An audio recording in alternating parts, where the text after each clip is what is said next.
You know what I think every time I look at this right now? Eminem's Guess Who's Back? Back again. Reebok's back. Tell a friend. Guess who's back? Guess who's back? Guess who's back? Guess who's back? Da-na-na-na. It's like they never left though. You know what I mean? Like it's just constant.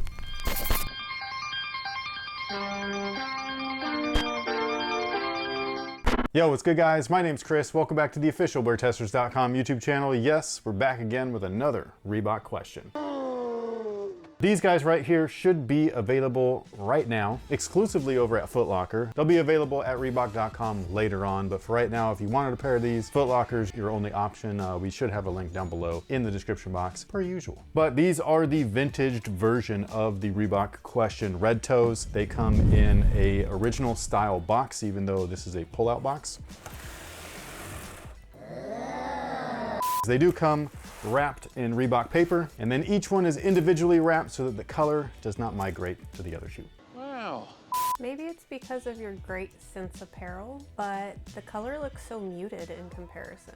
Yes, so that's the vintaged version. So I actually had the, this is the Pearlized Toe. This is not the most recent one, but you know, these were the two original releases back in 1996. Apparel available now. There should be a shelf underneath the description box so you can shop while you watch. It's super easy, it's kind of convenient, and it supports us directly. So thank you in advance for anybody that happens to purchase. But anyways, I believe, based off of what I've read, that the suede red toes were the first ones to launch, and then the pearlized red toes were immediately after. Not literally immediately, but just that was the next release. And then we ended up with the blue toes, the pearlized blues. Also have these right here. This is the one that he was wearing while he crossed up MJ. Quick move, he goes to left is right, is left is right, and he comes up with a jumper.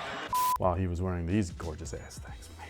This is something that's really cool because again, they kind of vintaged the original shoe, and these are vintage, they're originals. And it's not like identical or anything, but you can see that the polyurethane coat that is on top of the leather does start to age and discolor a little bit. Not a ton, not like this, but it's close. But anyway, this is exactly what I wanted them to do with something like this. Just, you know, mix it up a little bit. Even though it's not really mixing it up. It's awesome. But anyways, this is the Reebok Question Mid Vintage Red Toe. So they tried to give it a vintaged feel with the chalk upper. Chalk is basically Reebok's version of sail, and they've been doing that on the Club C's and the 85s and all that stuff for quite a while. So now it's made its way over to a basketball classic. For those of you guys that wanted a small fun fact about me personally, the channel originally started as Nightwing2303, which is still my social handles on Twitter and on Instagram. But for those of you guys that don't know, the Nightwing is actually from the character from DC Comics Nightwing, and the 2-3 obviously for MJ, the 0-3, this guy right here. He's one of my favorite players of all time. I think he's one of the greatest players of all time. Not the greatest, that still is to me MJ, but everybody's got their own GOAT, so I understand. We actually were just talking about this the other day about how like I'd put Iverson on my top 10.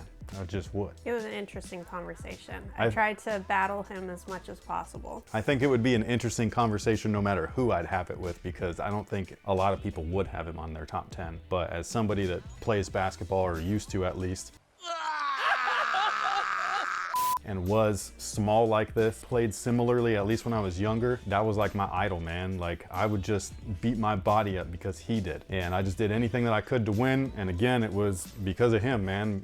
Between him and Michael Jordan, I was quite, you know, I was decent. But anyways, they did vintage the sole here. So we got a typical Reebok Question outsole, but they turned it piss yellow. In the press release, they actually called this yellow ice.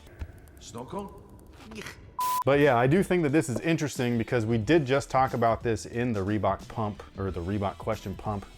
That's always a weird one for me to say. But these are really old and they still haven't really yellowed. There's slight tints to it, but I think that's more so the glue, not the actual rubber. So I just thought that this was funny because I've seen actual OGs in hand, brand new, just straight up icy blue still. I don't know how, but they've got really great rubber. So turning this one yellow, I just thought was kind of funny and almost ironic because a lot of the originals aren't actually yellow. Moving up onto the midsole, it's just a basic standard EVA. It's very firm, especially compared to previous retro releases. And by previous retro releases, I mean the ones that I actually played in, or if you consider like the 1999 run, and again, the original from 1996. The original foams were just way softer, and these guys right here are made more for casual use or lifestyle use, which is unfortunate. I would really love it if they would switch things up a little bit. What I would love, instead of them doing a vintage version of the shoe, I would like them to do a and refresh of the shoe, make it look exactly like the original versions with the exact original tech, the original insoles, all that kind of good stuff. I think that would be a banger. Now, as you can see, there are hexalite pods or whatever on top of the EVA sole. This was their version of a visible air window where they were literally showing you what's inside of the shoe. A little deceptive though. We again talked about this previously on the Reebok question pumps, but there actually was hexalite in the sole right here, which you can see through there. It's just a little square pad, but there was none in the forefoot. So just having it in the heel and the forefoot, I think, you know, in hindsight was a mistake, but it made the shoe look a lot cooler. Like I will say, like everybody wanted these back in '96. I'm talking about everybody. Now the insole is this thing right here. Again, not an original feature, so I would love it if they would bring these polyurethane crash pad insoles back. Again, wishful thinking. Hopefully one of these days we will get a true to form or true to original version of the shoe, but until then, I still do like this. I just think that it could be improved. And then my favorite feature of the shoe, per usual, is right there in the back. I just absolutely love the number 3 that's on there. It's beautiful, isn't it?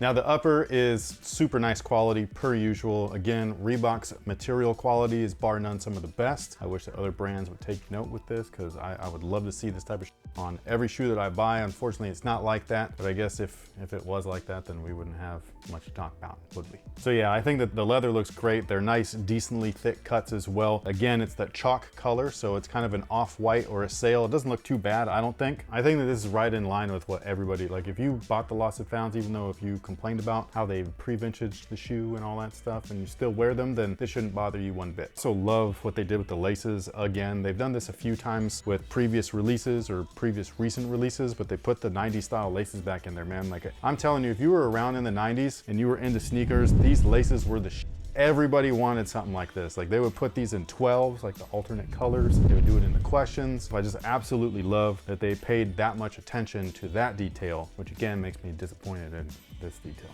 detail. And I will keep saying that until you fix it. One of the things that they changed though is the tongue. The tongue is not like the original at all. I don't know what I feel about this. I don't mind it, but I also don't love it or anything. I'd like to know your guys' thoughts, especially like OG purists and stuff, but this was not an original thing. They all had the lining around it with the stitching and all of that stuff. So this is kind of like a current trend that it feels that everybody's doing. This was more prevalent in the 80s, not necessarily the 90s. So when I see this on a Club C or a vintage 85, stuff like that, like I understand it, but when I see it on something like this, it to me for some reason just doesn't quite belong. It helps tie in the sole. That's the thing, is that like I do think that it looks nice, so like that's where like I'm almost indifferent, where it's just like I understand one side where like purists are like, no, it's got to be this way, but when it looks good, it looks good. So like that's my whole thing, is like when I see it, I'm still like, man, these are beautiful, they look great just like this. So it just kind of depends on your personal preference. The tongue is a little thinner though, so it's not quite as puffy. However, they did actually like beef up the padding in the collar area. It actually feels a lot more sculpted than they used to, so I do like that change. As far as sizing is concerned, make sure that you go true to size. You should be good to go. And as far as playing in them, we did do a performance review way back when.